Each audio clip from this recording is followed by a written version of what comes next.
The multiple currencies feature is invaluable to businesses that operate internationally, but being able to use multiple currencies in your NetSuite account is just the first step.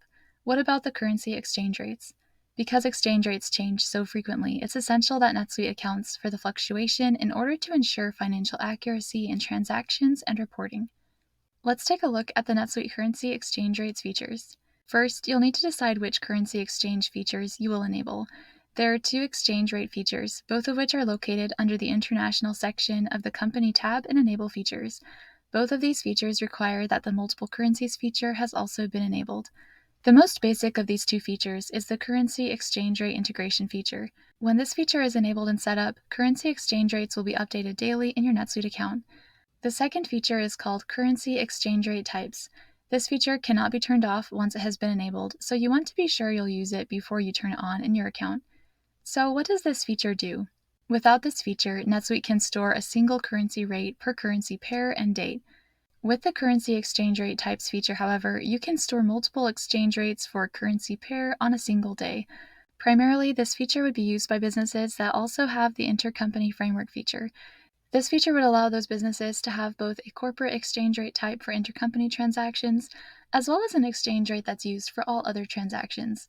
Setup for exchange rates is fairly straightforward. Let's take a look.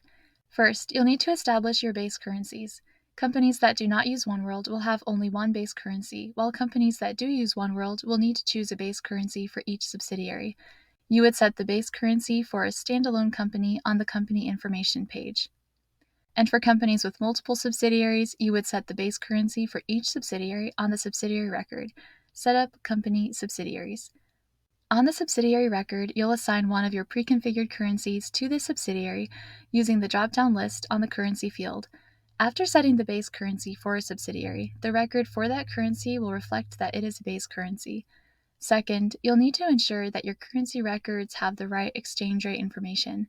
To check that, navigate to your list of currency records, Lists, Accounting, Currencies, and select the name of one of the currencies in the list. On the currency record, you'll need to choose the time zone for when the currency's exchange rate will be updated. There are 4 representative time zones to choose from. NetSuite will automatically run the exchange rate update at about 6 o'clock in the morning for your selected time zone. You'll also want to make sure the checkbox Automatic Update is selected. How exactly does NetSuite get the information for exchange rates? There are 2 exchange rate providers that you can choose from for your NetSuite account, HSBC and Zignite.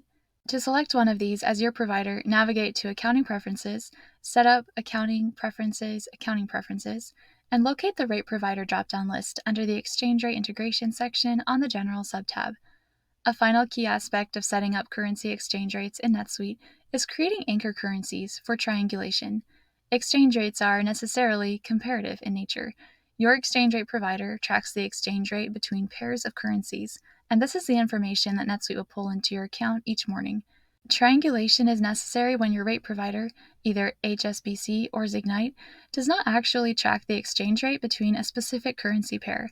In that case, NetSuite would use an anchor currency as an intermediary, pulling the exchange rate between each of the 2 currencies and the anchor currency, and then using those 2 values to determine the exchange rate between the original currency pair. To specify your anchor currencies, navigate to the Exchange Rate Integration section on the General subtab of Accounting Preferences. Here, select the checkbox Use Triangulation Calculation by NetSuite. When you select this checkbox, you'll be able to select your preferred primary, secondary, and tertiary anchor currencies. Once everything is set up, NetSuite will keep running currency exchange rates in the background, freeing you up to focus on your business.